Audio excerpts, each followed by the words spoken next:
All know that the US government replaced every living bird with a surveillance drone. Birds are real! Birds are real! Pigeons, not real. Eagles! Birds are not real, they're a myth, they're an illusion. Thank you for your time. It's meant to brainwash us. Wake up, America. The internet is not short of conspiracy theories. One of the more outlandish theories on the internet that took off was the theory that the birds aren't real. What if I told you that this was all just one massive troll? Before we get into who or why this conspiracy was made, what is the conspiracy itself? What is the story? What are the claims that it espouses? Basically, this is the story summarized to a large extent. Buckle up, it's going to get interesting, just letting you know. Basically, the government is corrupt. Which I think we can all agree on that, but there is more to it than that.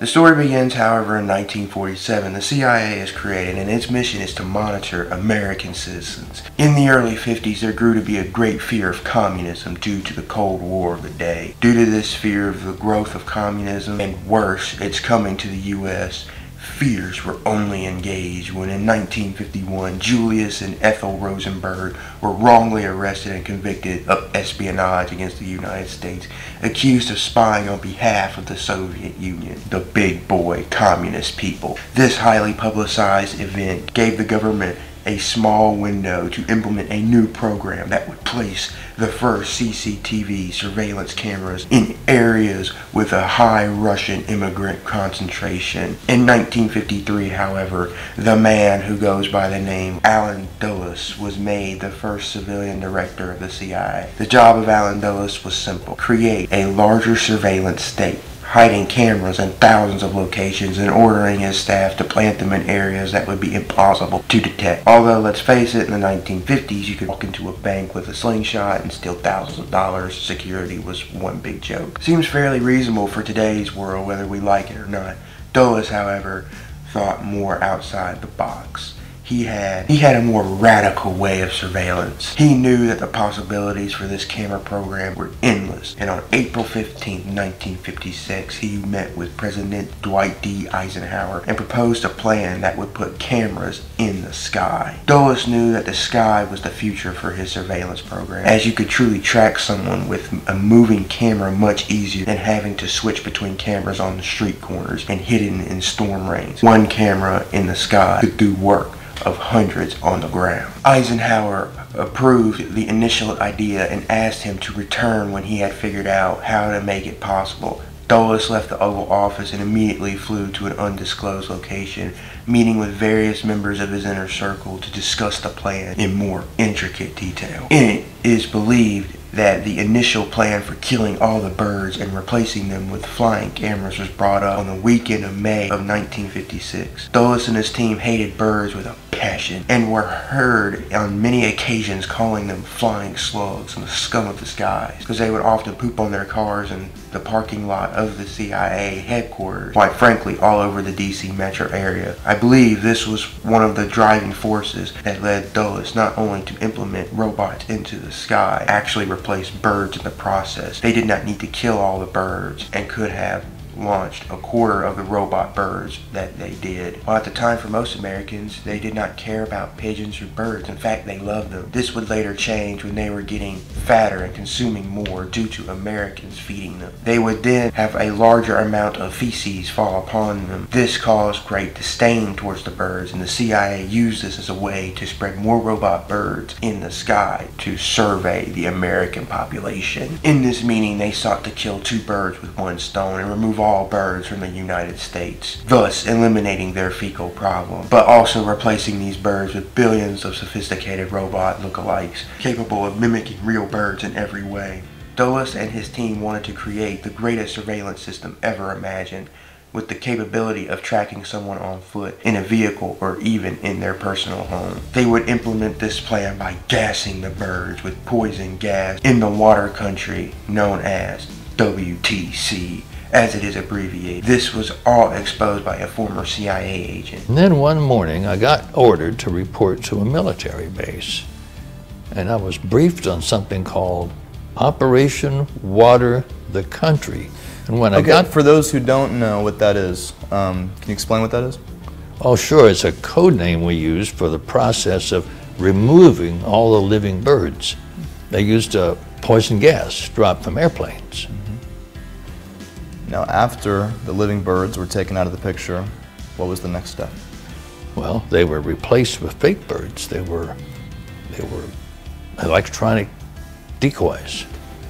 They could watch people. He was also responsible for covering up this information. I was in charge of destroying the evidence. It was believed at the time that it wouldn't be safe if the general public knew what was happening. Okay. You just mentioned evidence. What kinds of evidence are you talking about? Well, this went on for 10 years. There was thousands of documents, blueprints, film footage, photographs, and so on like that. Did you keep anything? No! Nothing.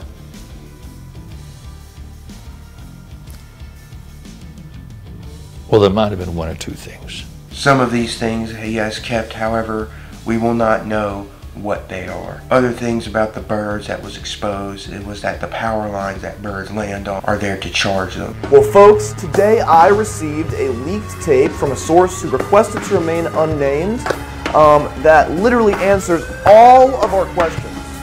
It's literally two government officials just sitting down and discussing it.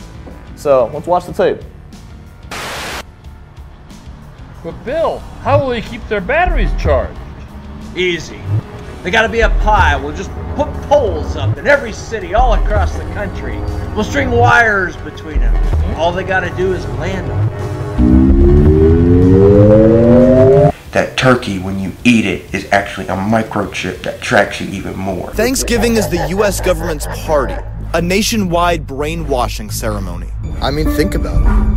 When families are expected to feed the capitalistic nature of the bird, wake up and watch the bird, bathe the bird, dress the bird, pray to the bird, then sacrifice the bird, subconsciously making the lie a part of themselves.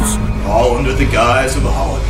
That eggs that you buy in the store keep live eggs mixed in with the rest so that they can hatch and infiltrate American citizens' homes. But the government sneaks in live eggs with the other ones that the birds can grow and infiltrate the homes of the innocent. I just cannot have that in my city.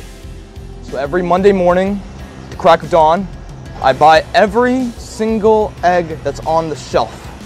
Because for me, I care about the sanctity of life over a happy breakfast every once in a while. That the U.S. government purchases large amounts of rice in order to fix their birds down from water damage and so much more. The movement came about in 1976. The original goal was to stop the birds from being exterminated. However, they were unsuccessful. They tried everything from rallies, which cannot be found, to trying to release an ad for the Super Bowl. This ad was to spread awareness. However, this was a failure. They tried everything and eventually the birds were all exterminated. The movement now seeks to spread awareness on this dark period of history.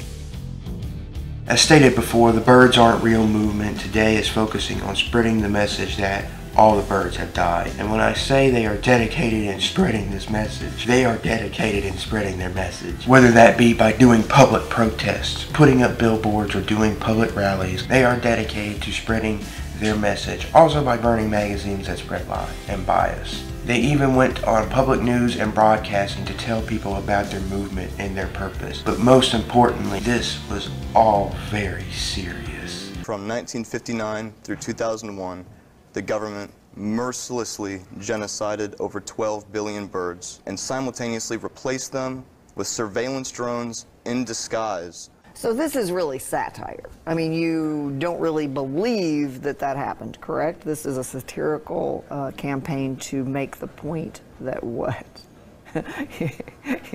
You're looking at me like, no, it's not satire. I really do believe this. Honestly, it's kind of offensive.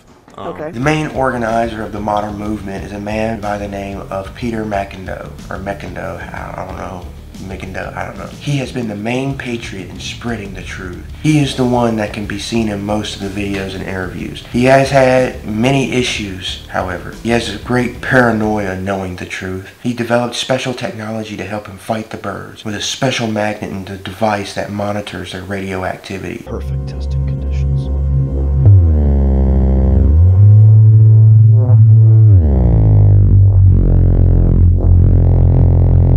He has gone so far as to shoot them from the sky.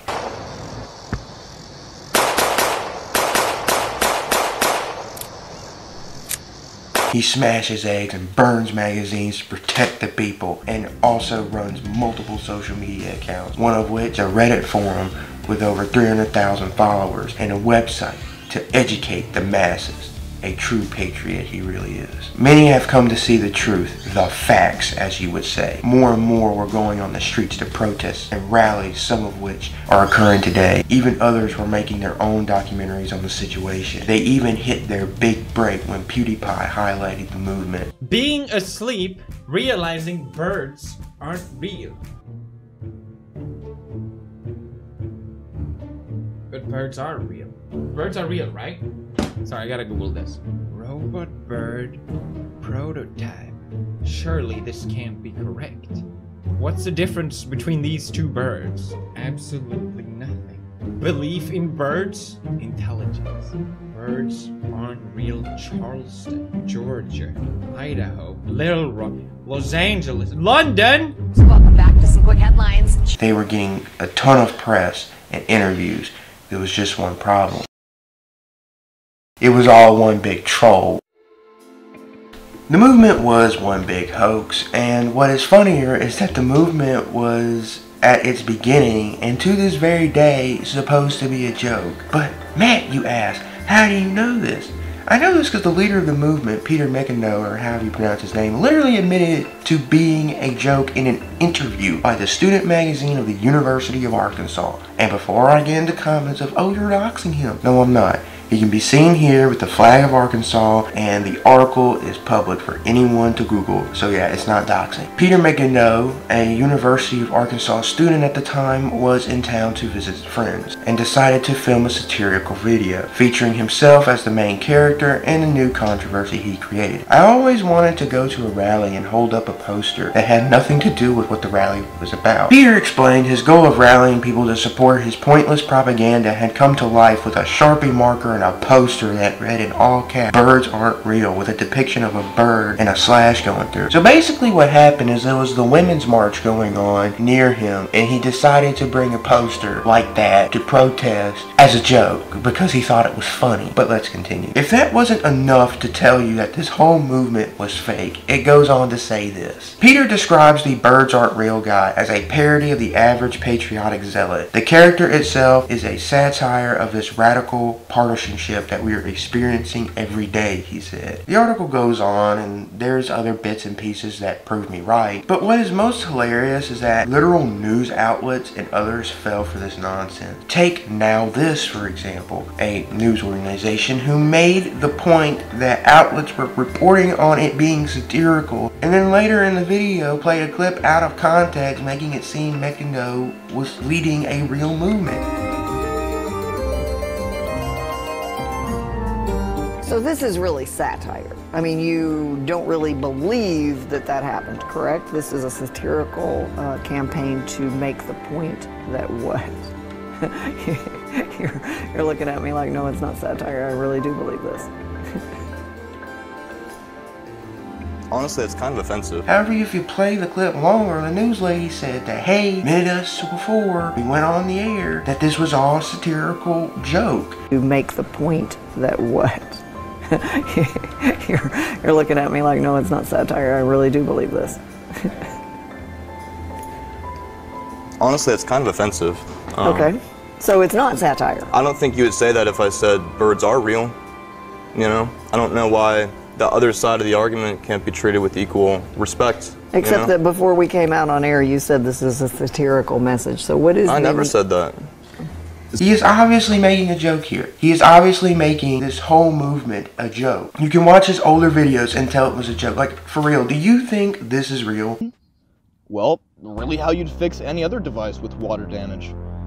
Whenever it rains, the government is forced to immerse all of their bird drones into a massive pool of rice, conveniently located in the basement of the Pentagon.